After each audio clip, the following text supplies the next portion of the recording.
Hello and welcome to Mac Power Users. My name is Stephen Hackett. I'm joined by my friend and yours, Mr. David Sparks. Hello, Stephen, and happy iPhone announcement day. Oh, it's always so much fun, Yes, it is. and there's there's plenty to cover. As we record this, the event ended just about an hour ago. We wanted to get on the mic and talk through it and our initial impressions.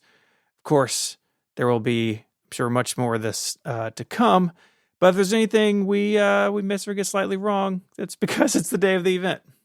Yeah, I mean, news is still coming out, and Apple doesn't always tell you everything in the keynote. Stephen and I have been looking at the newsroom articles and some other sources as we get ready, so hopefully we'll get everything to you straight, but you never know. Never know. Before we get started, though, it is September, and that is a special month. It is Childhood Cancer Awareness Month, and time for Relay to raise some money for St. Jude. That's right. We raise money each year since 2019. And the reason we do this is because together we can give families facing childhood cancer more time, more tomorrows. And that's really important to me because my son is a childhood cancer survivor, but he is just one of many, many kids who have been treated at St. Jude and around the world because of St. Jude's work. And this is really cool. There's a new program as of May called Globotrack. It's like a NASA acronym, GLOBOTRK. And what this is, it's a clinical trial for resource limited countries. And it's for kids up to 3 years old who have brain tumors with specific genetic changes. And my son had a brain tumor at 6 months old. And so when I read about this for the first time, I just lost it. It's kids like my kid who just born someplace else, and they all have the right to be treated, to survive. So St. Jude is partnering with doctors worldwide to recruit patients in the US, as well as Egypt, India, Jordan, Brazil, and Peru. As part of this trial, patients will have a biopsy of their cancer taken to be reviewed at St. Jude. And this is important because pediatric cancer is not isolated to the US. Making progress means partnering with doctors internationally to help young patients survive everywhere. St. Jude is committed to this on a global scale. And that's what I love about St. Jude. It's important to me in a very intimate way, but it reaches everyone because everyone could be in the boat that my wife and I were in. And it's truly terrible. And St. Jude is the best place in the world to go and to have on your side if your kid is in this situation. I got an email recently from someone whose child had cancer and they were treated in California where they lived. But even there in the US, in California, a great institution was treating their child. That hospital and St. Jude were working together. And that is only possible because people like us donate. So I would love for you to go to stjude.org/relay. It is the top link in the show notes this week. Top link, stjude.org/relay. And please donate. I would draw your attention in particular to the donor advised fund giving. If you scroll down the page, there's a yellow section called More Ways to Give. And it walks you through, it's super easy to do, how to use your donor advised fund to support St. Jude and to credit Relay's campaign. This is a great way to give. And if you have a donor advised fund set up, go check out that part of the page because it's really pretty simple. And thank you in advance. Thank you to everyone who's already donated. We're coming up on $150,000 as we record this.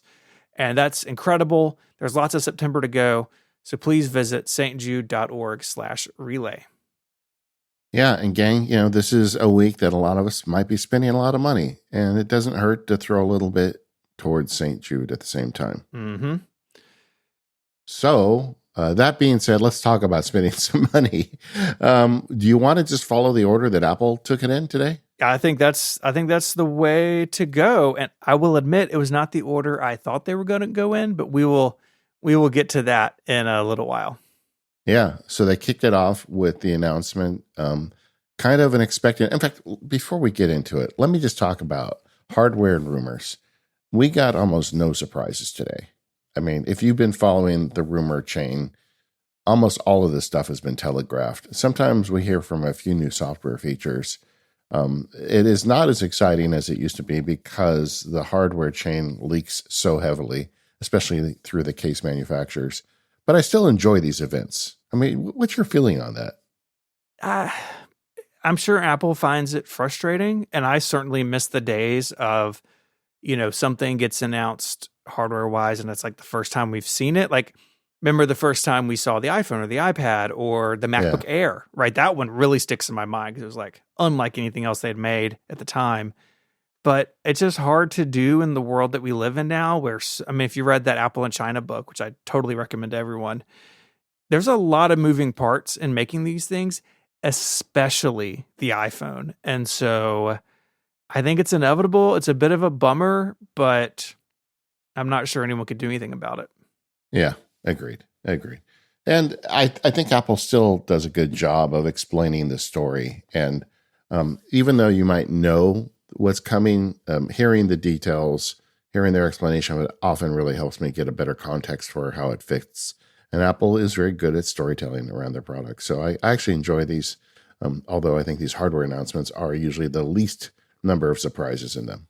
But one of the rumors was for a long time now, we've been hearing that we're going to get a new AirPods Pro 3. And we've heard various dates of it was going to be this year or next year, but it seemed to firm up at the last minute that, yeah, we're getting the new AirPods 3 this September. And indeed, we did. Yeah.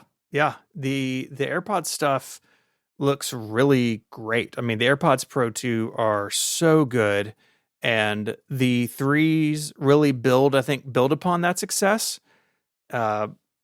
Better fitment. So this was really interesting to me because the AirPods Pro fit me really well. I wear the medium sized tips, but that's not the case for my wife. It's one of many reasons she prefers Beats earbuds. And now the AirPods Pro come with 5 tip sizes like the Beats, and they're foam infused. And so if you remember, like years ago, Federico and others were like putting foam tips inside the rubber tips, and different companies make different third-party tips for the AirPods. I think Apple saw that and saw that there was an opening to make this even more a universal product, and I think that's fantastic. Yeah, I've been doing that for years. I don't find the rubber tips very good, but there was a company called Comply Foam, COMPLYFOAM, that I've been ordering tips from for my AirPods Pro, and they stick in my ear with those where they don't stick in with the rubber ones. I'm very happy that if these new ones have foam tips, that I may not need to spend more money to buy replacements. Yeah. But that's not the whole story. So they've once again the big news with the AirPods Pro 2 was the hearing aid kind of quasi hearing aid support. I want to come back and talk about that in a minute. Let's get to the main features now. Did you note that the announcement had that throwback to the old iPod ads? I definitely picked that up. The dancing silhouettes, Yeah. with the white headphones. I mean, it was iconic. You saw them on the sides of bus stations and stuff. And so to now see that come back, I think was a lot of fun. Yeah, me too. I really liked that was there. But that's just a little sidebar. We had a meetup in the Max Sparky Labs, and everybody in there was commenting on it. But the big news is, better sound. It looks like they're routing the bass to give it a longer channel, so you'll get a better bass sound and improved noise canceling. Yeah, which I really don't have any complaints about the noise canceling and the transparency stuff. I don't use it a ton on the AirPods Pro, but anything they can do to make that better is going to be popular with people. And I don't know if it'll pass the test of like, can you just do AirPods Pro on a plane? Usually, you kind of still need something over the ear, but making this better is fantastic. Well, I was using existing AirPods Pro yesterday on a plane, and they seem pretty great. Pro tip on an airplane: order yourself one of those little lanyards. They make them on Amazon for like less than $10. Just a rubber lanyard that grabs the end. It's the only way I can use AirPods Pro on a plane because I'm just always deathly afraid one's going to fall down and I will never find it again. Yeah. But anyway, side note there. So we got the better fit, better noise canceling, and then another big announced feature was live translation. This has been coming. We've heard about this at WWDC, and there's been a ton of rumors that they're going to build this right into AirPods Pro, and it looks like they have now. Yeah, I sort of chuckled.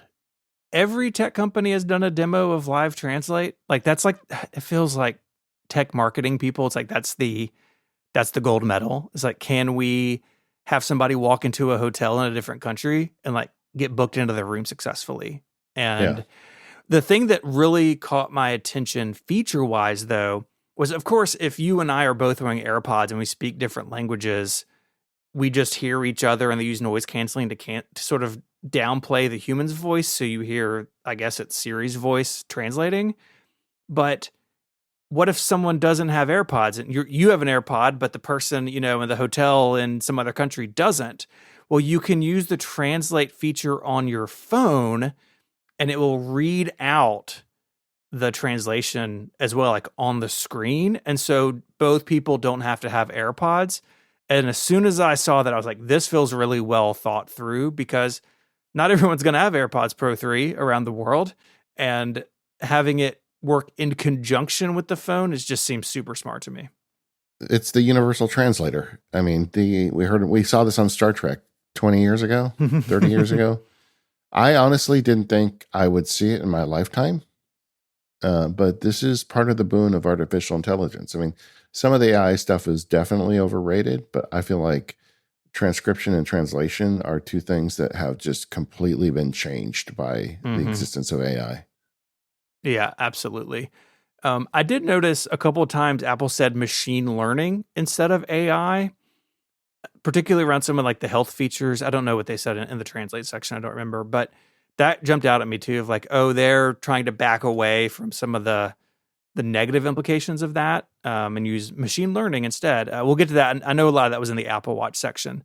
But there is health stuff here. So earlier in the year, some Beats headphones got heart rate monitoring, and that is now here with the AirPods Pro 3. And between that and the motion of your phone and the AirPods, you can now use the iOS workout app for 50 workout types just with AirPods Pro. Before to unlock a lot of this workout tracking, you had to use the Apple Watch. And now they can receive those inputs from the AirPods Pro. Obviously something that we're looking at for Pedometer Plus Plus because you can do workout tracking in there. But just super interesting, right? The AirPods, they're in your ears. They said that they're the most popular headphones in the world. And then they reiterated that they're the most popular workout headphones in the world. They're now IP57 dust and water resistant. So if you sweat into them, you won't kill them, hopefully. But they're leaning into that. And, I think having more and various health sensors in the Apple ecosystem is fantastic.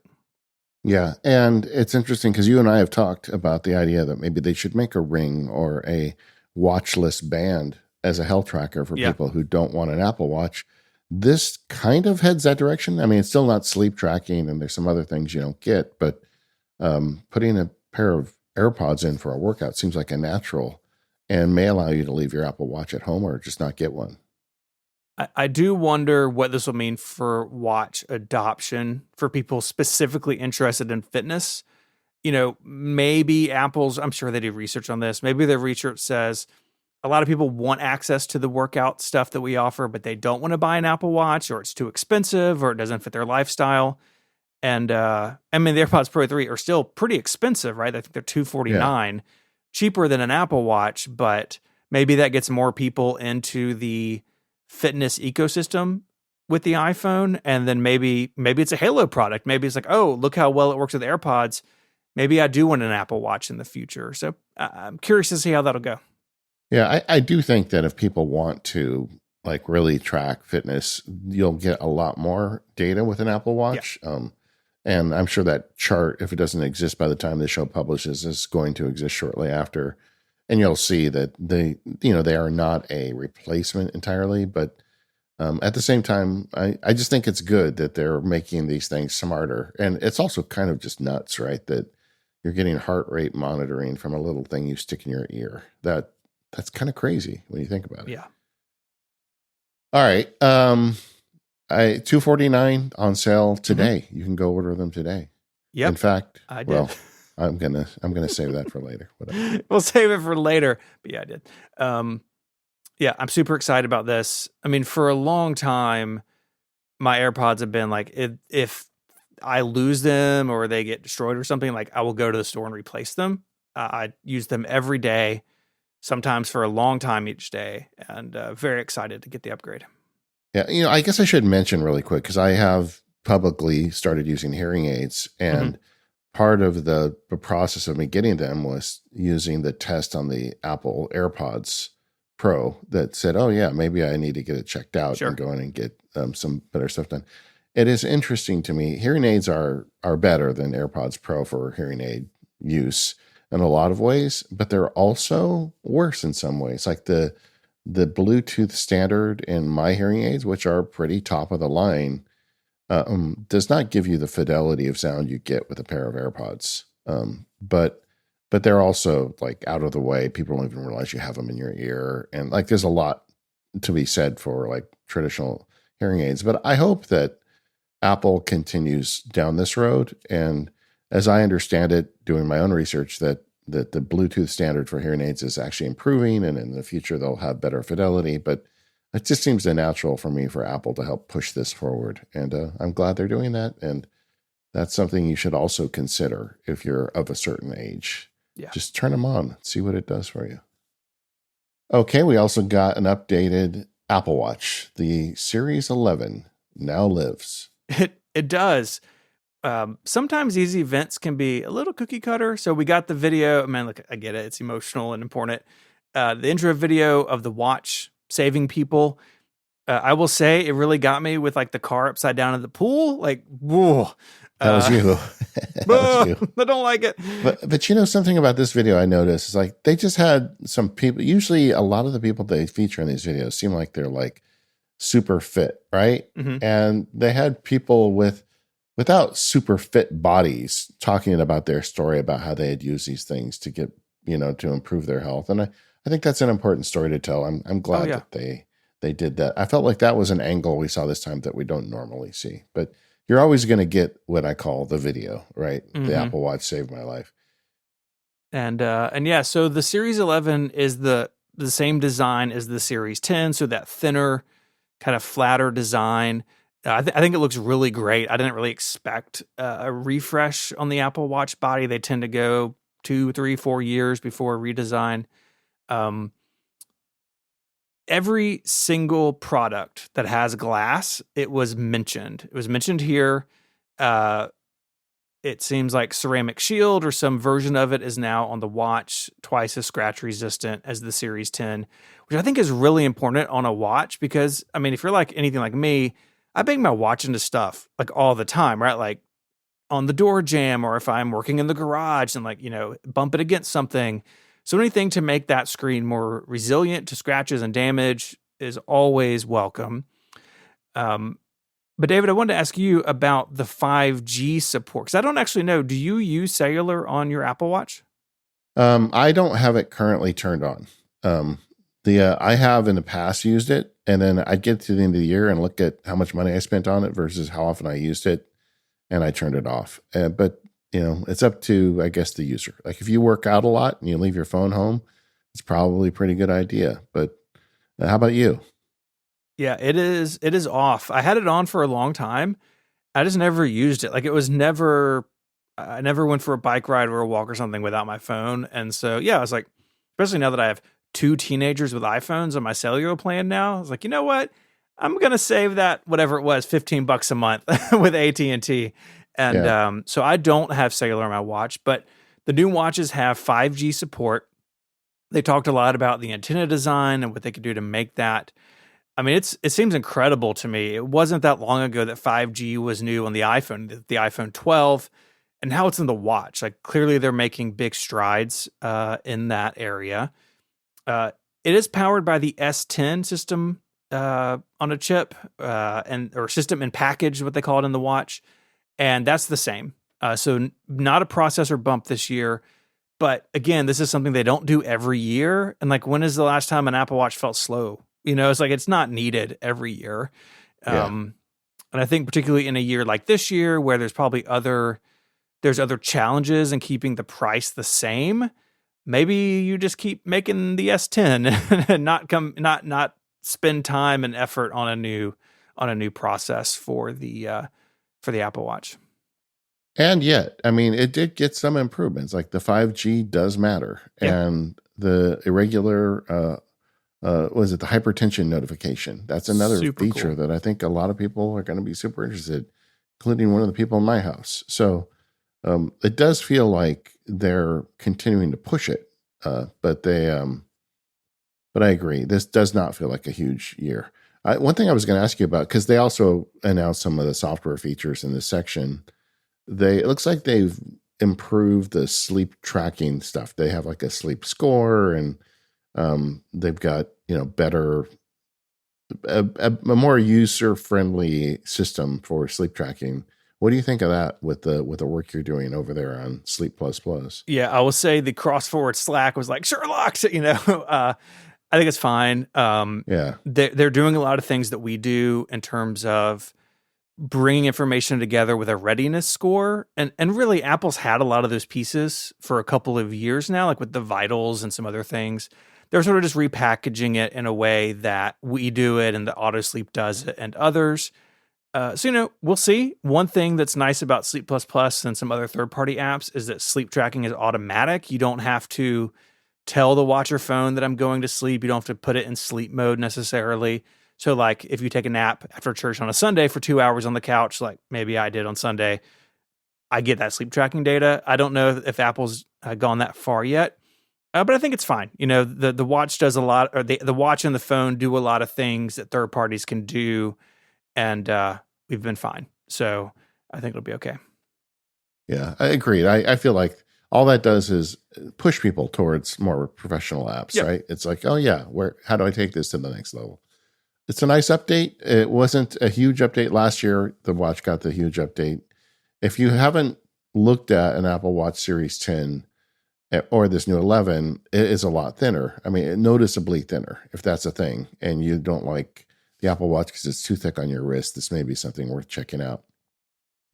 They also announced 2 new faces. We usually get some faces at the hardware announcement. And again, I just feel like they can't make good watch faces. They made one called the Flow watch face, which is kind of like the liquid glass of watch faces. Not for me. That's all. To each his own, but not for me. And they had one on the screen just for a moment called Exactograph, which looked kind of interesting, but we're recording this so early, I haven't found a screenshot of it. But yeah. Yeah, very rarely does Apple do new watch faces that really intrigue me. See previous conversations about third-party watch faces. Like, please just do it. Yeah. But we'll see. I did want to highlight, you mentioned the hypertension detection. It's like sleep apnea. They track that data for 30 days before they give you an alert. And it goes back to the Apple Watch Series 9. So you do not have to go out and buy an Apple Watch Series 11 to get hypertension. The Series 9, the Series 10, and the Apple Watch Ultra 2 all also support it, which is fantastic. And so that means it's not a new sensor, right? They're using the optical heart rate sensor with some more, and this is where they specifically use the language machine learning and not AI. Like, that's the one that really caught my attention. Yeah. To look at what's going on and build that data over a month and then send you a notification. So I think this is fantastic. I think, like the sleep apnea thing, this could be something that really changes your life if this is an issue that maybe you're unaware of going on in your body. Yeah. I mean, just so we hear from some of the listeners that have health benefits from using the Apple Watch, and that still remains the primary selling point of it, I think. But I do wish that the faces were nicer. Somebody asked on the labs, well, you think this year we'll get the Apple Watch face store? And I have stopped hoping. I don't even think about it anymore. Yeah. A couple of new finishes: jet black, space gray, silver, and rose gold and aluminum, and then polished titanium, natural gold, and slate. So yeah, they look great. Updated Hermes models, if that's your thing, start at $399 and ship the pre-order now, like Tuesday, September 9th, as we're recording this, and they will ship on September 19th. Which do you Do you know what else happens on September 19th? Podcastathon, baby. Podcastathon, baby. Podcastathon 2025. It's our live show we do for St. Jude, 12-hour live show, hosted live in beautiful Memphis, Tennessee from the St. Jude campus.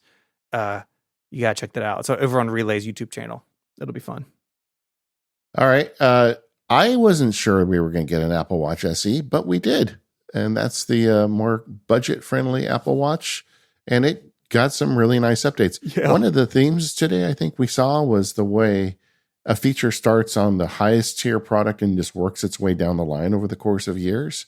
And it felt like this year, the Apple Watch SE got a lot of those benefits, like the always-on display is now on the most affordable Apple Watch. Yeah, the Apple Watch series, or the Apple Watch SE, it's been more affordable, but I've never been happy with the trade-offs feature-wise. Like, it didn't have an always-on display until the 3, which is fantastic. It totally changes how the Apple Watch works and how it is to live with. It has all the modern health features. It's got a speaker. It's got 5G. It's got fast charging.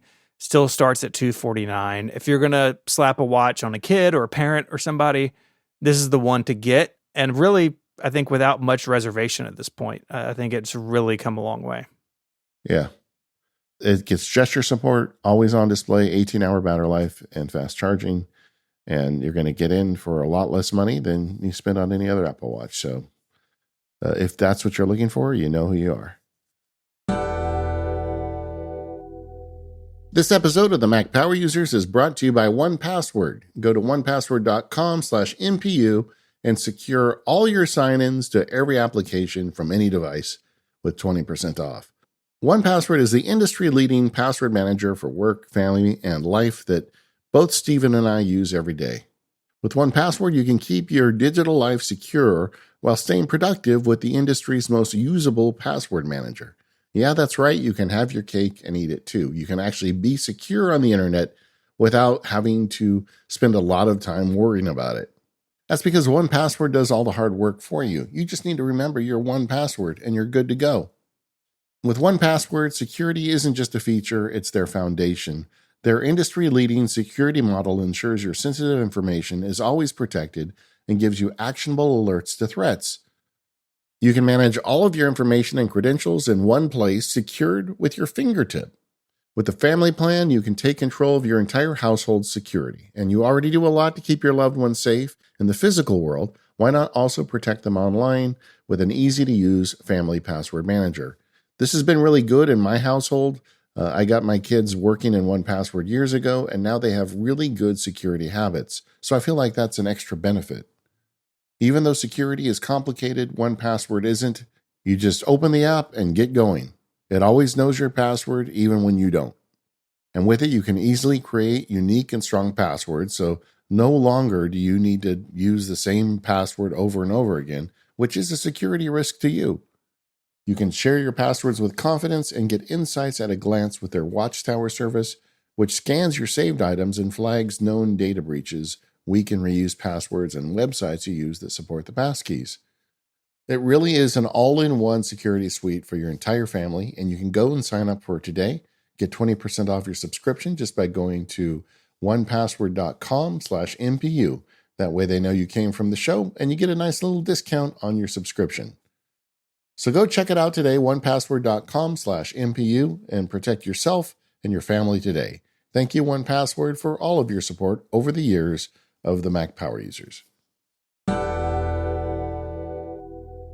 Well, after a year away, a year without an update, Apple Watch Ultra 3 is here. Of course, last year we got just a refreshed Ultra 2, just came in a new color. Ultra 3 is larger display, slightly thinner bezels. The display is already great and awesome and bright and colorful and big. It's OLED. It looks great.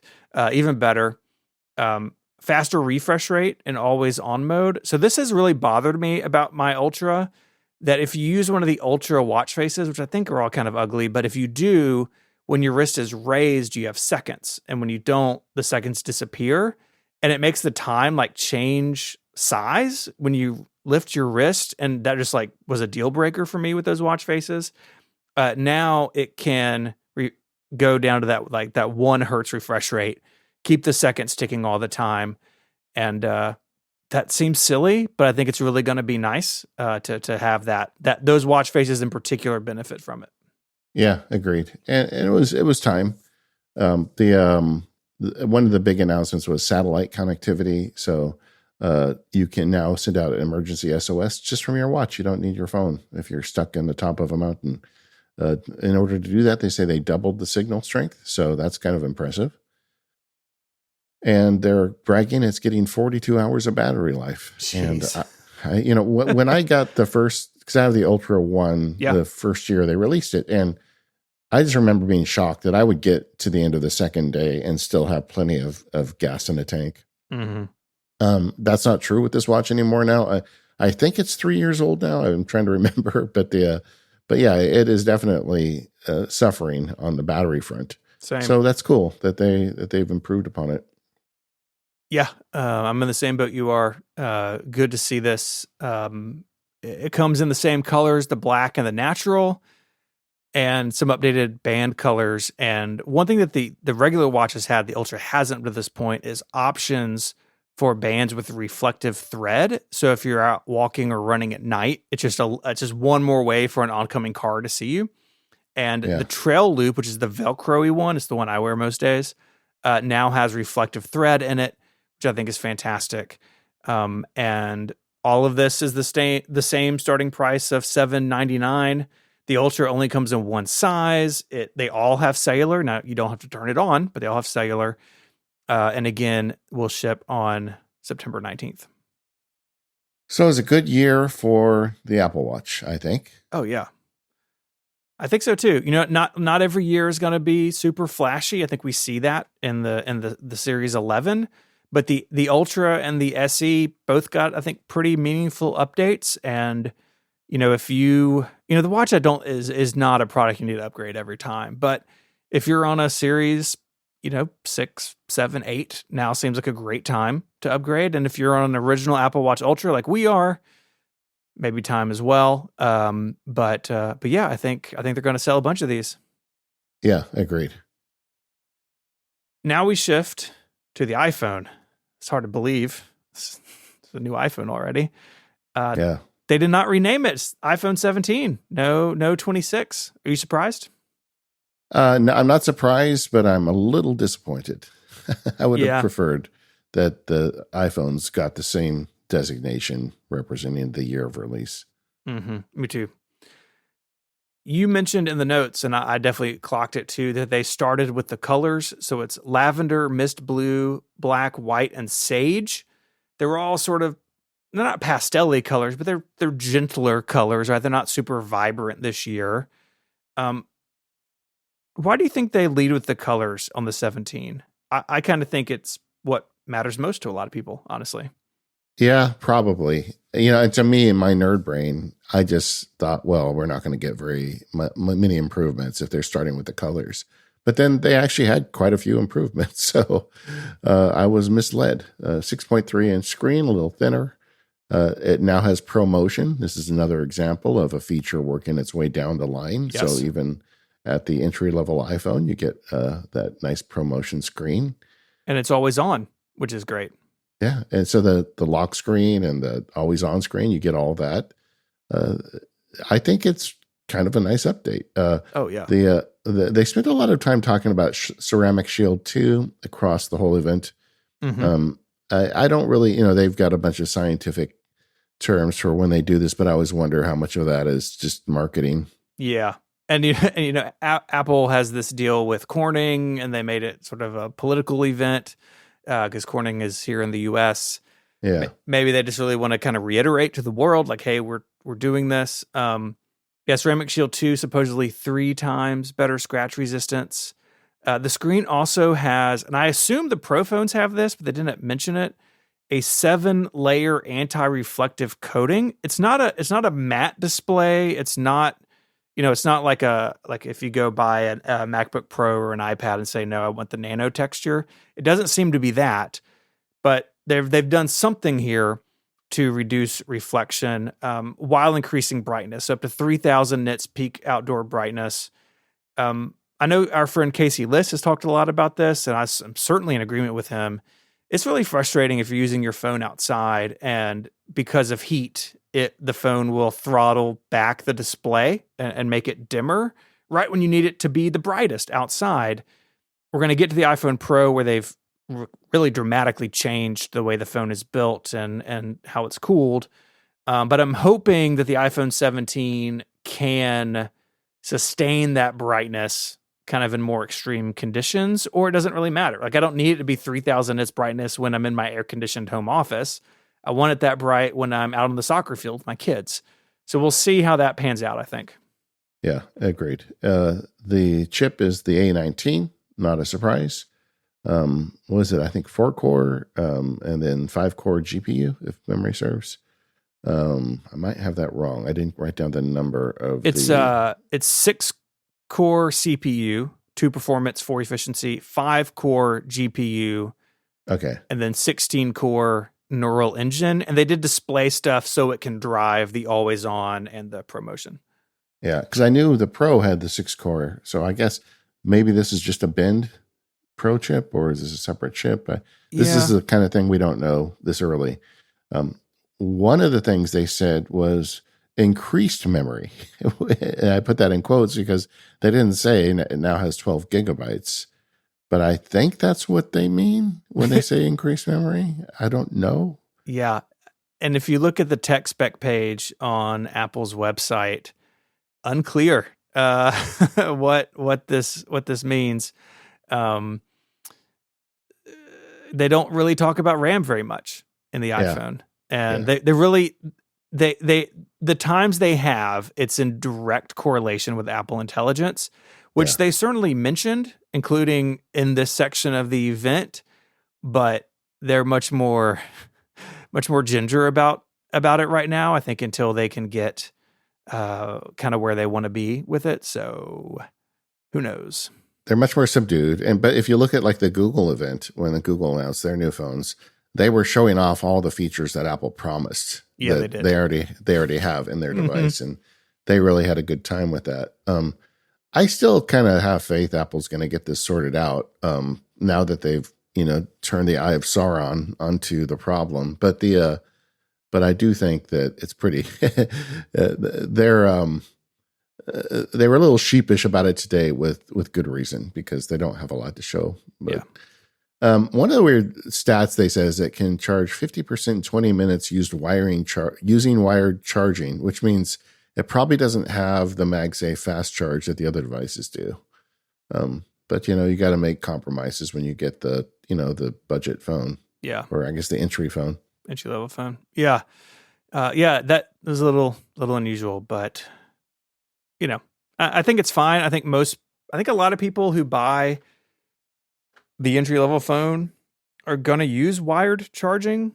Like that's completely anecdotal on my part, but I feel like even today, MagSafe charging, wireless charging still feels a bit nerdy, a bit power usery. Like, why wouldn't I just plug it in? I think was the exact words my daughter said to me. But faster charging is great. We got to talk about these cameras, man. Yeah. Apple's doing some funny stuff. So let's start with the front camera. Apple said iPhone users took 500 billion selfies last year. I don't know how I feel about that. Kind of weird. Well, I believe my wife and 2 daughters combined for 100 billion of those. So I don't know where the other 400 billion are covered. Oh man. So there is that. So the front camera is now, they're calling it center stage. They're using a square sensor, and that lets them kind of do what they're doing like in the laptops and the iPads and other things with center stage, where they can move the frame around on the sensor. One of the examples they showed was you don't have to rotate your phone into landscape to take like a group selfie of like, all the family at the park or whatever. And I think actually that's great, because holding your phone on its side, trying to take a picture, the front facing camera, your arms held out, is actually kind of awkward. And so to be able to hold it vertically, like nice and tight, and just tap the button, or it can sense when more people are around you and adapt the frame to the what's going on in real life. I think this is fantastic. For a long time, really for years, Apple didn't pay that much attention to the front camera, and now they are. And I don't think we're going to mention it again, but this front camera is the same on all the iPhones this year. So center stage is effectively everywhere now in Apple's lineup, I think.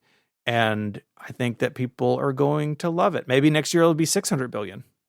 I feel like this is going to be a huge feature that like you just hold it up and you don't have to like balance it precariously on its side. You get a nice picture. And I think this is going to be a bigger deal with normal users than we expect. I think so too. And then the back camera is a 48 megapixel Fusion ultra wide lens, or Fusion lens, not ultra wide. But I feel like they've kind of standardized the camera system this year, and as we get through the other devices, and I think that kind of makes sense in terms of if you're making hundreds of millions of these things, to have a common camera system and then just kind of upgrade it. Mm-hmm. With models by more of them or some other technology. Yeah. Makes a lot of sense. And I think that's a great lens. When I look back on my usage, I almost always use the standard 1x lens. And that's what you get with this in addition to the zoom lens. And I think a lot of people are going to be super happy with that. Yeah, I think so too. The dual fusion system, they are using the size of the sensor and cropping to get, it's basically like, it's zooming by cropping is really what it is, but it's not digital zoom where it looks like garbage.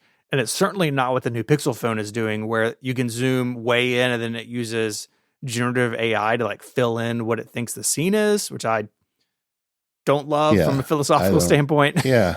The thing that's not actually your picture, but yeah. Right. Yeah. ChatGPT, describe what's in front of me.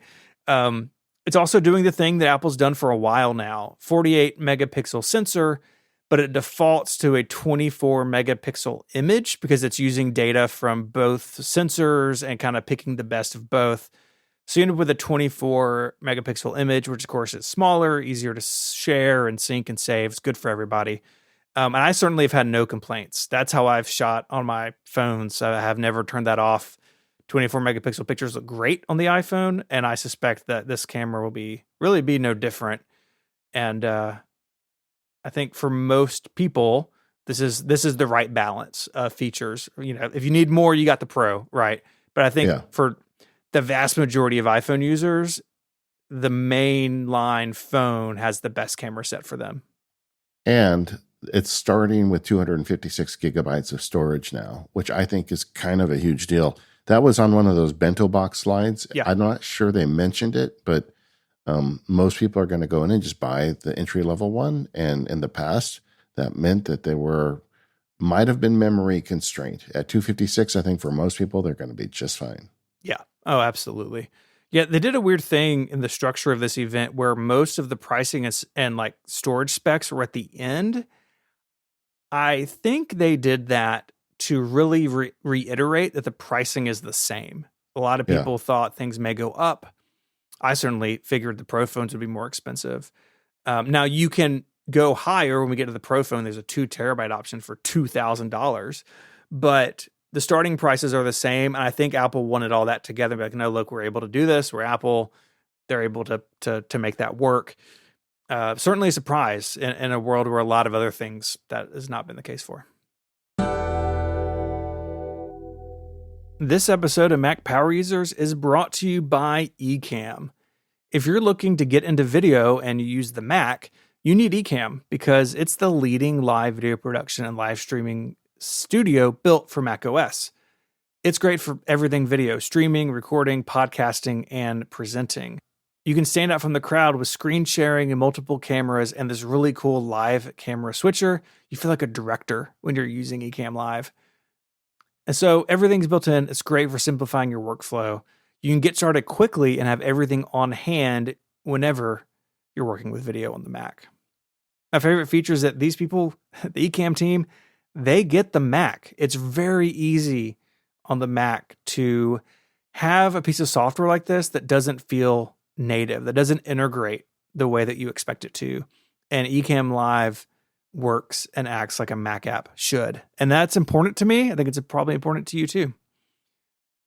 You can use Ecamm to add your own stamp to your videos with logos, titles, lower thirds, and graphics. You can drop in video clips, bring on interview guests, use a green screen, and so much more. Their members are marketing professionals, podcasters, musicians, church leaders, bloggers, and content creators of all kinds. And if you're on the pro level plan, you can get Ecamm for Zoom. This is awesome. You can take Ecamm and use that as a source in Zoom for a meeting, webinar, or event. And then you can add up to 8 Zoom participants, so people on the Zoom call, add them as camera sources in your broadcast or recording. And that comes complete with their audio, like separate individual audio and video recordings. And you can even use the Zoom chat room messages to have an overlay in your broadcast or recording. It's awesome, super well integrated. You can get 1 month free today by going to ecamm.com/MPU and use the code MPU.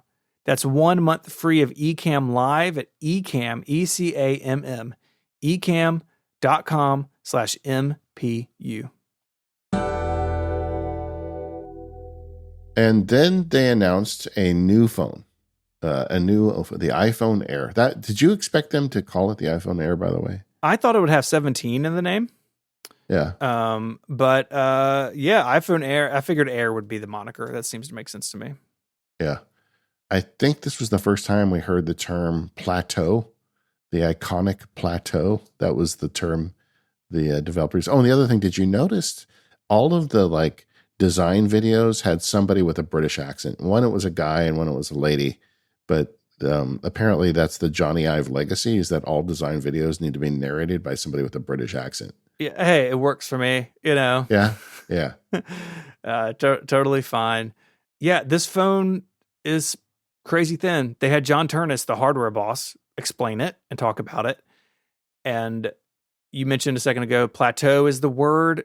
Over on Connected, we talked for weeks about this, of what is this called? In the iPhone Air, and best I can tell, only the iPhone Air, but keep your eyes peeled for future phones, I guess. The majority of the phone, of the computer inside, is inside the plateau. This only has one camera, which we'll get to, so that there's more space in the plateau than there is in maybe some of the others. Certainly not depth-wise on the Z-axis, but on the X and Y-axis. Yeah. And the majority of the phone is in the bar, with the rest of the case holding the battery. Now, the battery life's definitely less than the others. Apple's specs, I think, call for 27 hours of video playback, 22 hours of video playback streamed, which is how most people watch video, compared to 33 and 30 on the Pro. And of course, the Pro Max is even more. So you are getting a bit of a battery hit with this phone. But if you want something that's 5.6 millimeters thin, the thinnest iPhone ever, if that scratches an itch you have, then congratulations, you won the jackpot today, because this thing looks.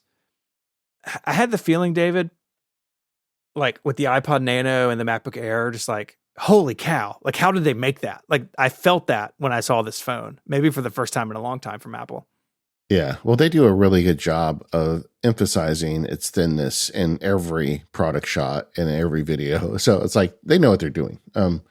But then look at it with the with what they call the low profile MagSafe battery on it, and you got an iPhone Pro. It's so there's definitely trade-offs here. Going in, this phone was heavily rumored, and I can tell you that I was not much interested in it going in. I mean, for myself personally, I'm interested in it as somebody who follows this stuff. I think there's a lot of people who really just want the thinnest phone or the lightest phone possible, and they're going to be super interested in this. And I thought the compromises were going to be heavier than they actually were. Yeah. I mean, it has a decent battery life. It has a 48 megapixel camera. It's got, the Apple wireless chip. It's got a A19 Pro chip in it, not just the A19 chip in it. That surprised me legitimately. Yeah. I mean, I just feel like this actually is a better phone than I expected it to be. Yeah, I think so too. You mentioned the wireless chip, and this is a big part of this phone's story. So the C1 is the cellular modem. Remember a long time ago, Apple bought Intel cellular modem Yeah, division that was failing, and they yeah, struggled with an Apple. They got the C1 out the door in the iPhone 16e less than a year ago, and the iPhone Air has the C1X, which is the second generation of that cellular modem, twice as fast as the C1, faster than the Qualcomm chip in the 16 Pro, and 3 times more energy efficient. Um, that surely is one reason they were able to do this with the battery life. But the other reason is a whole new chip, the N1. I think N stands for networking, Wi-Fi 7, Bluetooth 6, and a Thread radio on an Apple designed chip. Again, all crammed mostly inside that camera plateau.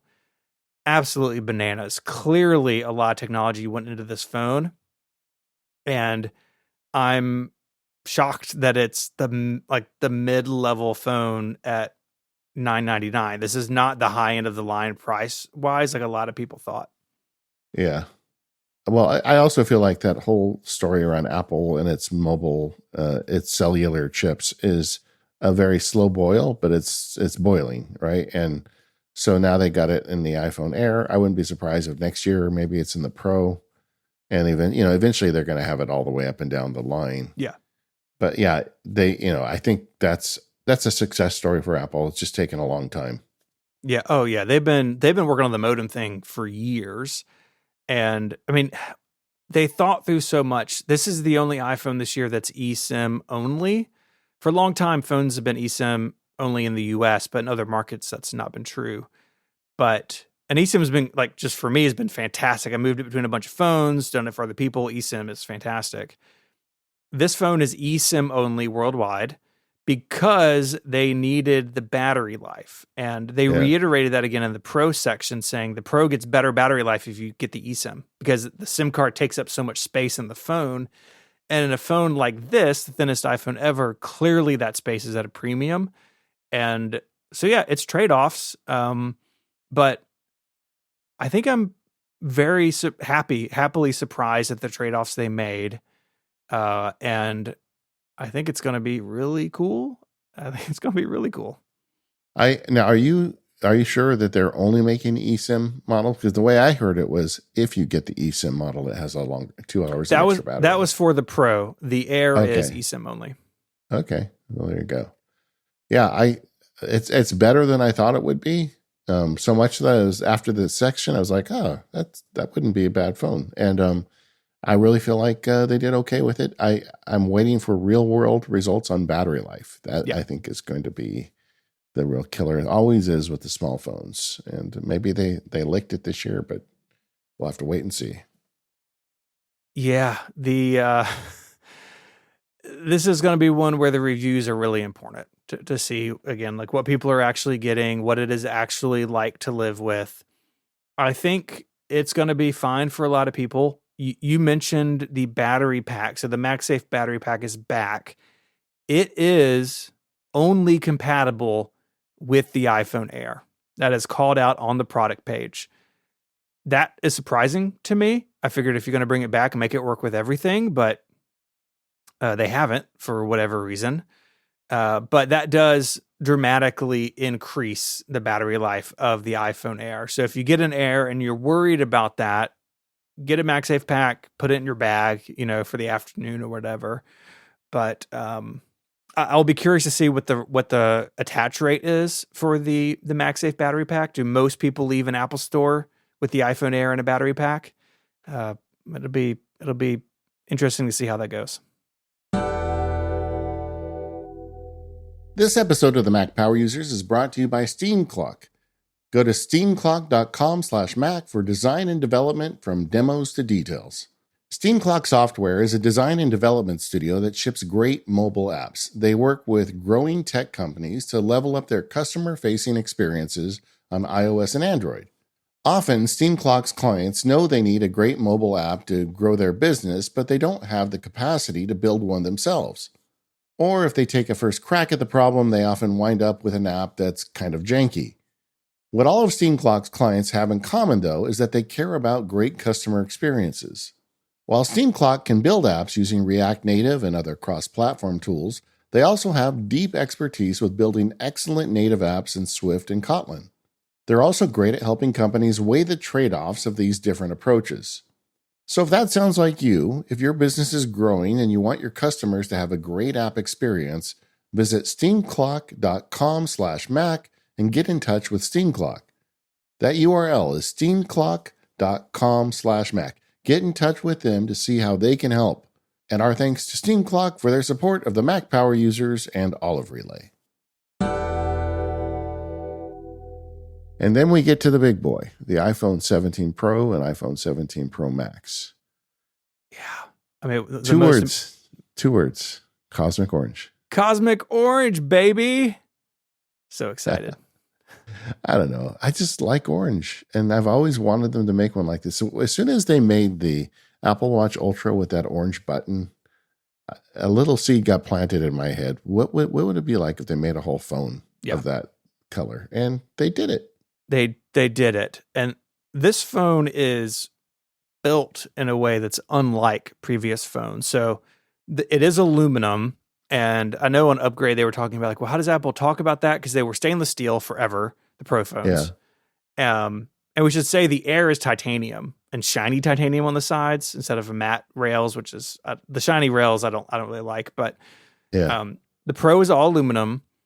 And it's the first aluminum unibody iPhone. So for the last many years, the iPhone has been built like an ice cream sandwich. You have the antenna, and there's like a back plate in there, and things attached to the front and back of that. So you have the battery in the back, the screen in the front. And most of the phones, since the 12, or maybe the 14, one of the flat-sided phones, you could open it either way. So if you need to replace something on the back, you could go through the back. If you're facing the screen, you go through the front.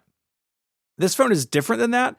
It's an aluminum unibody, so all of the structure is one piece, just like they've been making the laptop since 2008. And I suspect that really helps with weight and rigidity. But I think the biggest design thing here is the thermal system, that they're using a vapor chamber, which helps spread the heat out better and faster. And they say that it means that it can run at peak, like sustained performance, much better than the 16 Pro. So if you really push your phone, or you're doing a lot of, I certainly have noticed this. If you're doing any sort of image generation with Apple Intelligence, or you ask it to summarize or do something with a lot of text, your phone warms up pretty quickly. And to help combat that, this new cooling system was put together. And, we'll see how it pans out in real life. Does it actually make a difference in real life? Or is this one of those things like, yeah, cool, okay, like maybe it's better, but doesn't really impact me day to day? I don't know. I guess we will find out. Well, one of the things they said is that the new aluminum design, and that includes the vapor chamber, gives it 20 times better thermals than they had with titanium. And if you want to know why they switched, there's your answer. Yeah. It's really interesting. I think this phone has been in the hopper for a long time. Just like this complete rethink. Yeah. The plateau is huge, right? Because it's got 3 cameras back there. The antenna is built around the plateau. So I guess don't hold your phone by that part. See, that's a joke about the iPhone 4. It's for the old timers out there. Goes back. I think the vivid colors are kind of our reward for coming back to aluminum. They're like, all right, let's give them some more vivid colors. Yeah, man. And I'm totally down with it. I like the look of it. A19 Pro, 6 cores, 4 efficiency cores and 2 performance cores, 6 core GPU. Yeah. Which makes me think that the iPhone Air is getting the bend. Definitely. A19 Pro, because that has 5 core GPU if memory serves. Yep. Yeah, I think that's definitely the case. And if people aren't familiar with that term, what binning means is that TSMC, Apple's partner in their chip making, they're making all of the chips with 6-core GPUs, but they know that a set amount of them, not all the GPU cores will work. Some number of transistors won't be up to snuff. And so they, instead of just getting rid of those chips or recycling them somehow, they repackage them and say, okay, one of these cores was a little bit dodgy. We're going to make it a 5-core GPU. They've been doing this for a long time with Apple Silicon. If you go buy MacBook Air, right, it's like, oh, it's this number of cores and this one has got 2 more. It's all the same thing. And it does not mean that your processor or your system on chip is damaged or that it's less than. It's just that's kind of where it ended up on the performance curve. And I think that if you're gaming or if you're doing AI stuff, this is going to matter, because something else going on in this phone is that in addition to the neural engine, which Apple pointed out, like we've been doing that for a decade, right? They really were on the early end of that. This GPU also has been tuned for AI workloads, just like, I mean, server farms, right? Full of NVIDIA chipsets. It's not, obviously not to that level, but now the GPU, CPU, and neural engine can all work together under AI workloads and share the load and be more efficient, and work faster for you. I mean, a lot of the Apple Intelligence features, even on iPhone 16 Pro up until today, the best phone ever made, they're slow. And I don't know if this will make that dramatically better, but Apple is clearly pushing in a direction where all of their silicon can be useful for AI tasks, not just the neural engine. Yeah. And it's not just that these are unbent chips, but it's also that the thermal envelope, the aluminum, the vapor chamber, everything allows them to really turn up the dial on getting the most out of the chip. So I'm just curious to see the benchmarks once these things come out, and we'll probably see that within the next week. Yeah, I think so too. Durability was a common theme throughout the day. We can talk about it here in relation to the pros, though, because it was interesting. It looks like a glass panel on the back. At least it did in all the rumors. It's not a glass panel. They said there's no longer any glass on the back. It's just ceramic shield. Yeah. Yeah. So much tougher, less scratch resistant. That's great. I think it's going to save a lot of phones from tumbles. And I think that unibody also, the phone being more rigid, will also help. So I think that's fantastic. As someone who's going to get a bright orange phone, probably being without a case would be pretty sweet. But yeah, the durability definitely stood out to me today across the lineup. Even going back to the AirPods, right, being sweat resistant now. It's better for Apple. It's better for the world. It's better for their customers if fewer of these things get smashed and have to be replaced, right? And so movement towards these devices being more resilient is good. Now, they can't do all aluminum on the back of the phones anymore because of wireless charging. And I suspect the other various antennas that are in these phones, right, they want to go through glass. Going through metal is a problem. And so having an all aluminum phone doesn't really work anymore. But this feels like a really good way to go about it. And I think I haven't broken a phone in a while, and I think my streak is going to continue, David. I'm going to be optimistic. It's a lot harder than it used to be. It is. Break a phone. But I also think that when you look at the relative improvements for most of their customers, like give them a 10% improvement in performance, they're not even going to notice.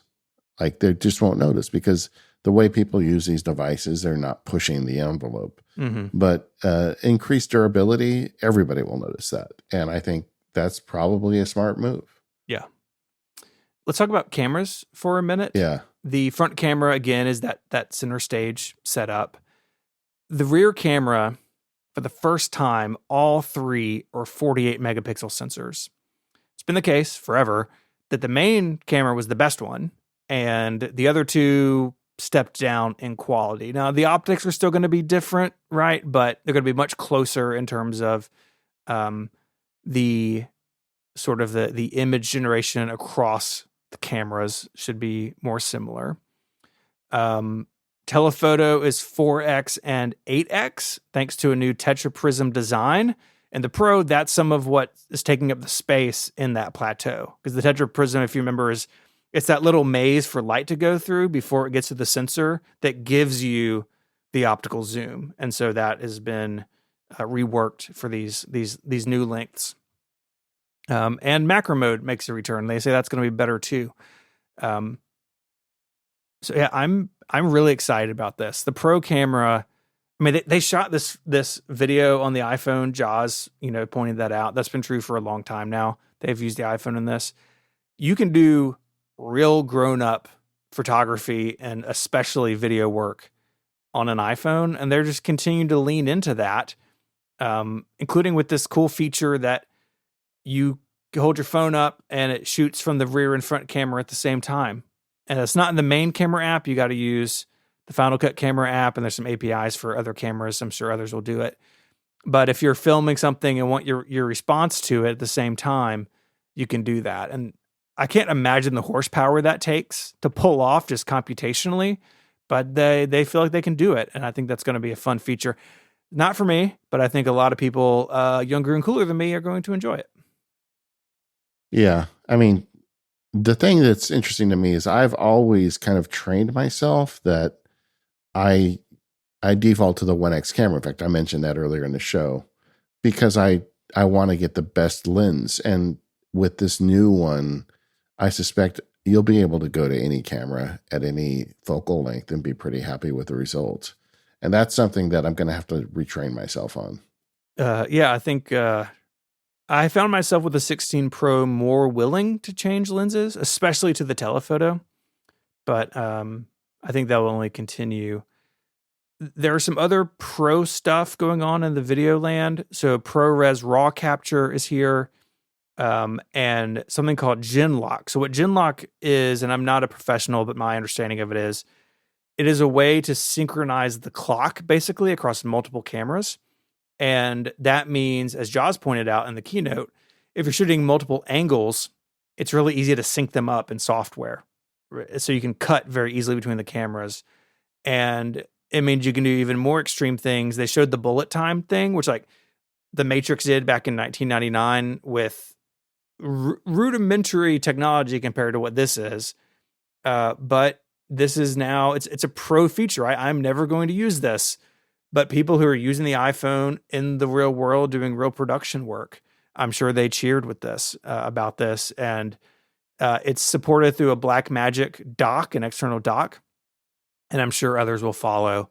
But yeah, a lot of pro features on the Pro phone. I feel like this year, maybe more than ever, they've leaned into the pro nature of this top-end iPhone in a way that maybe doesn't even make sense for regular consumers, right? Like I don't need ProRes RAW or Genlock or some of these other things, but there are people who do, and it's great that they're meeting those needs. So they said in the event 8 Pro lenses in your pocket. I think that's going to be subject to some verification. I'm sure some of that is cropped images and whatnot, yeah. But I am very curious to see what someone like Tyler Stallman would say to that, because it is a pretty nice package of focal lengths with this 3-camera system. It definitely is. And because these sensors have gotten so big, they can do the sensor crop and it look good. That was not a viable system even half a dozen years ago. Yeah. But now it is. And even now, like on the 16 Pro, you can kind of set the different lengths per lens, and it's fine. Like I can't really tell the difference. Again, you're exporting to 24 megapixel images instead of the full-blown 48. Now, you can do 48. You can shoot in RAW. You can do all those things. But I think the magic in the Pro phone in particular is Apple taking these features that they built with professionals in mind, like our buddy Tyler Stallman, but doing it in a way where like you and I and our listeners can just get better photos at the end of the day. And we don't have to worry that what's real, like, oh, it's a fusion system and it's taking out, like, it doesn't really matter. Like, I just want the picture of my kid at the soccer game to look good. And that I think is what Apple's really best at. I love the theme you picked up on here. It's like professional high-end features coming to everyone. And in a way, that's Apple at their very best, right? Taking something that was kind of walled off to people uh, and making it usable to everybody. And that's what these phones are meant to do, I think. What about all the accessories? Yeah, we haven't really touched on that yet, but it is an important part of the iPhone ecosystem. And this year's no different. We mentioned the battery case that is iPhone Air only, which I still find a little disappointing. There are also some new cases, and so of course there are the silicon cases, right, and some fun colors. Those cases have been around a long time, MagSafe compatible, etc. Clear case for the Air is less than a millimeter thick. So this is kind of taking on things like the Peel case and some others, and they're frosted, either a light, like a white frost, or a dark frost. I think depending on what phone you get, that could look really cool. And then there's also, of course, a clear case for the other phones, and then there's tech woven. So we all remember fine woven, the case Apple had a couple of years ago that was really pretty poorly received. They stained really easily. The button or the ports, like the holes in the bottom of the case on mine, weren't lined up with the phone. And they certainly didn't feel like a premium product for the price Apple was asking. And those cases went away. Now, fine woven, stuck around on some Apple Watch bands, but the iPhone cases went away. But now they're back with tech woven, and it looks honestly more like fine woven than I expected. I kind of thought it would be more like a Peak Design case, but it has a protective coating over the yarn now that is, and they specifically called out staining in particular to protect from staining. I, at least, have moved on from Apple cases. On the 16 Pro, I used a Nomad leather case, and I already have pre-ordered one for the 17 Pro. I really like that case. I like the buttons. It fits my needs really nicely. I'm not really interested in tech woven other than like the content story around it. Like I will get one to check it out, but they're swinging again. They're trying again, and good form, getting back on the horse. But we'll see. We'll see how that goes. Yeah, I like the Peak Design cases. I bought the standard gray Peak Design case the last couple of years, and I've been very happy with them. And this tech woven does look a bit like that. I'd have to get my hands on it to really know how much it is like it. But I'll tell you, well, it's because of my choice. I'm not sure I want a case. Yeah, we'll get to that. Yeah, there is one thing else though I want to mention about the accessories is that, except for I think the Air Clear case, most of them are compatible with an Apple designed crossbody strap, and it hooks to the case, and the class is magnetic. And this is something I've seen these in the wild of people carrying their phone like an Indiana Jones satchel, and definitely not for me. But this is something that the third party market has been doing for a while, and now they are getting into it themselves, and it looks really nice. Like I think they've done a nice job with the design and the magnetic stuff. Apple's always really good at. So we'll see how that goes. Is this a year everyone moves to a crossbody strap? Are they gonna make it for everybody? It's funny. My wife has been using those for years. Really? She loves them. Okay. Yeah, but in order for her to get the case, it would need to have one, a crossbody strap, and two, some Disney IP printed on it. So they got halfway there this year, but she's still not going to buy an Apple case. But yeah, good for them. I am very curious. I think the interesting story will be, is tech woven, truly the upper scale case that they've wanted. Yeah. And people are going to be so hard on those things at the beginning. We're going to know very quickly what the limits of that fabric are, because because of the fine woven story, people are just going to go into the Apple store and scratch the hell out of those things. It's so true. I had the picture of like the YouTubers who like try to bid the phone or whatever. It's like that case is just going to get just tortured on the internet. but I would imagine Apple feels pretty confident in it. I don't think they want to relive that. Yeah, I I don't think agree. they want to go back through that. So hopefully they have gotten that all ironed out. Steven, what are you going to get? Okay, so my plan as of the day of the event is a iPhone 17 Pro. So I came down from the Max last time around, and I've been really happy with the Pro size. My Yeah. only complaint has been battery life, and the new Pro is going to get better battery life. Also, my battery life complaints are colored by the fact that I've been on the beta since June, and so I probably has something to do with it. Recency bias. So I'm gonna do the iPhone 17 Pro, 512 gigs of storage. I'm using about 300 now on my phone. It finally happened to me this year that my photo library grew too big, so I had to embrace the just keep thumbnails on the device. And you know what? It's totally fine. Totally fine. I don't know why I was worried about not having every single photo I've ever taken on my device offline all the time. Totally fine. Works great. You tap it even on like LTE. Like, in my new neighborhood, Yeah. the cell service is awful. And even in LTE, I tap the picture, it loads in just a second. So 512 gigs and obviously Cosmic Orange because my word. I mean, could we just say it? At least on the website, and I've seen a couple things on Instagram of friends who were at the event, they did a really good orange. Yeah. I agree. I'm so excited. I mean, leading up to it, that was the thing. Like we knew there was going to be an orange phone, but we didn't know, is it going to look like barf? Is it going to, what kind of orange is this?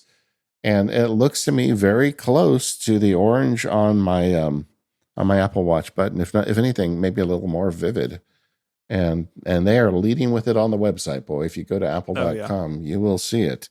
But I like you. Okay, so on the phone front, I am gonna get a Pro phone again. I haven't decided yet, Max versus Pro. Mm-hmm. I currently have a Max, and I like it. And like often I read books on it and use it for reading. In lieu of an iPad Mini, and so I'm kind of thinking I'll probably want the bigger one again. But I also, a couple of years ago, got the smaller one and was perfectly happy with that for a year. So I haven't decided yet, but Yeah. I'm going to get an Orange Pro. I was curious about this because the last time I talked to you, were very interested in maybe getting an Air, but you were, what convinced you to go with the Pro? Orange. Yeah. Orange. Yeah. And I think the Air is really interesting. And I do want to check one out. I don't know how I'm going to do that yet.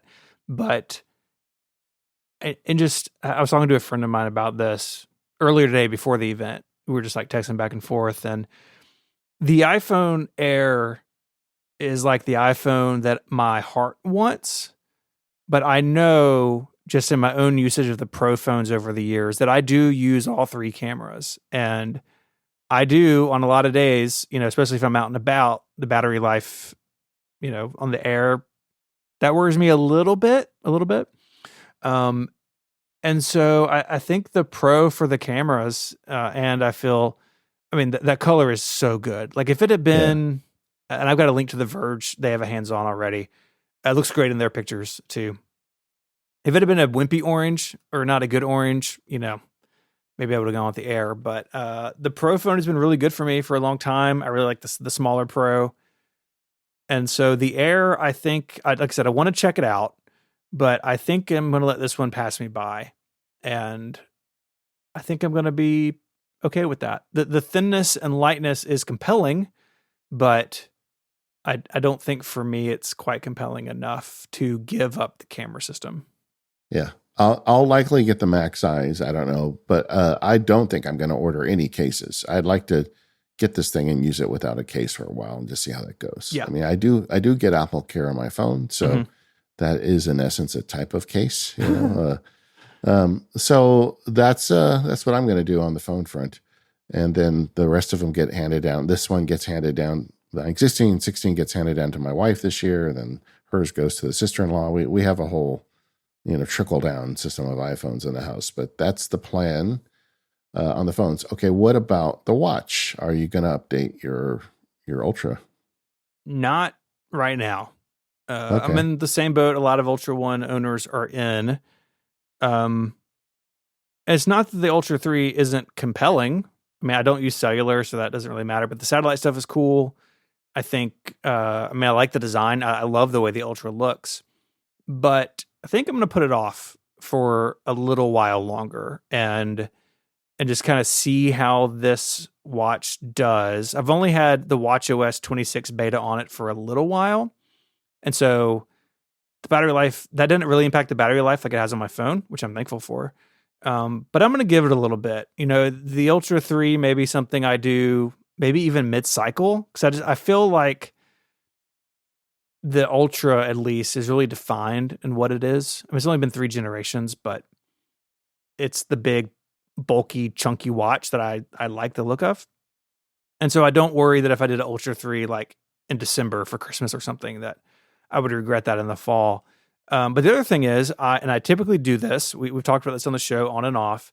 I typically take a break from the Apple Watch in the fall because, like, especially the last couple of years working with David, like I went for a walk last night, like 10 p.m. because I needed screenshots of Pedometer Plus Plus, like running a workout. Right. So I've been very watch heavy and I am ready for a bit of a break from the Apple Watch. And so for me, it was like, well, I could spend the $800 now and it may sit on my desk for a little while, or maybe I don't wear it every day or just wear it during workouts for a bit. So I'm going to put it off, but the Ultra 3 is definitely what I'll do. Like, I have worn a Series 10 a little bit this summer as another testing watch. And I just really like the way the Ultra is and works and looks. And, it's not for everybody, right? Like, I put it on my wife and it's like ridiculous, but it works for me. And so I will do it, but not right now. Yeah. The last time I bought an Ultra was when they were first announced. And that was the big question, is like, will I even like it? On my wrist, this giant Apple computer. And the answer is yes, I love it. And I've been wearing it all the time. Like you, I was given an analog watch for Father's Day from my kids. And so I have worn it sometimes. And so my ring history now is no longer like, which is, the super long streak or whatever. And, I'm kind of okay with that. And I'm actually at a pretty good place with, for certain events, I'll wear an analog watch, or some days when I just feel like it. And other days I wear the Apple Watch and it's all good. But I'm ready to upgrade. This one, the battery life, I'm unhappy with. And like all the gesture stuff, I haven't been able to do any of that stuff over the last several years. And I want an upgrade. We also have another extra Apple Watch in the house from one of my kids. So I've got 2 to turn in. I'm not going to order it online. I'm just going to wait until after they're in the store. Sure. Because if you want to trade in 2, it's kind of hard to do that online. Yeah. And bring them in, see what I can get for them. I think I'm getting about $250 for the Ultra One. Nice. Which is a pretty nice, discount, and whatever I get for the other one. So hopefully I can get the price down a bit and upgrade. Then I'll be good for another 2 or 3 years. And I think that's kind of my goal. I'm going to get the titanium one. I'm not going to get the dark one. I really like the natural titanium because it works with almost any band. With the dark one, you got to be very particular. And I have a collection of these bands I've got over the years, some of them from Amazon, some of them from Apple.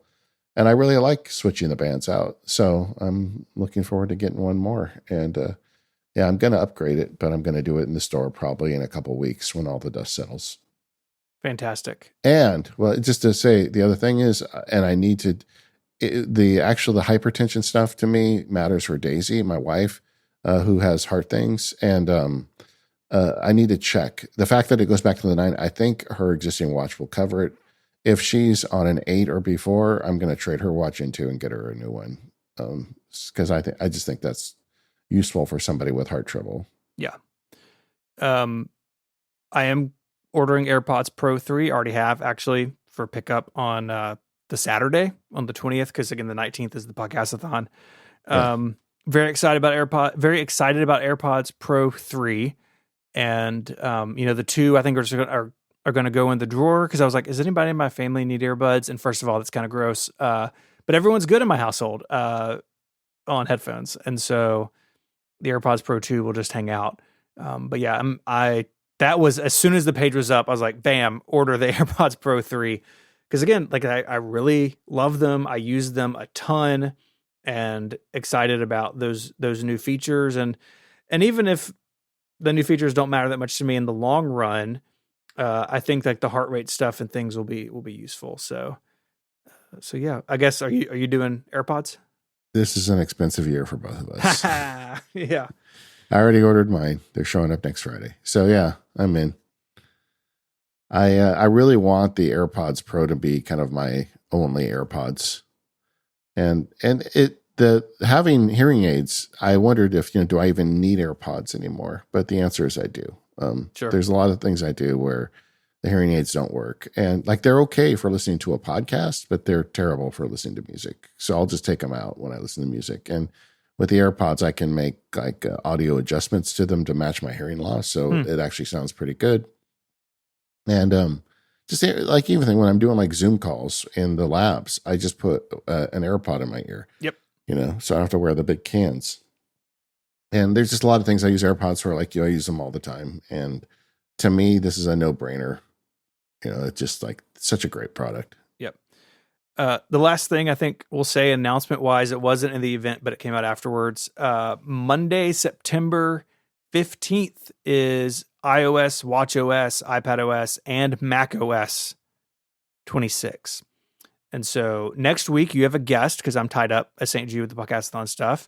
But then we'll be back talking about those new OSs. And I can't believe they're all shipping next week. I really thought Tahoe would take a little more time, but we'll get to that in due course on the show. Yeah, we got the stuff to say, so we'll be talking about that in future shows. But for all the hardware stuff today, I thought Apple did a good job this year. The stuff that I didn't think was going to be a big deal was a bigger announcement than I thought. I'm thinking like the Series 11 watch and the entry-level iPhone 17. They continue to iterate Pro features down to entry-level devices as they should, and they're continuing to add new features at the Pro level.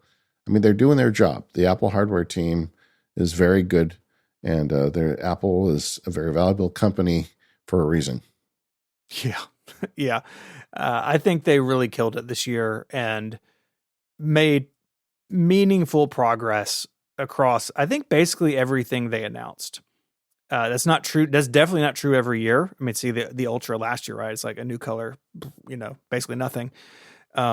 I think that this has been a great day for hardware, and excited about reviews, excited to get our hands on it. They made an orange one. They did it. They made an orange one. They just did the thing. I love it.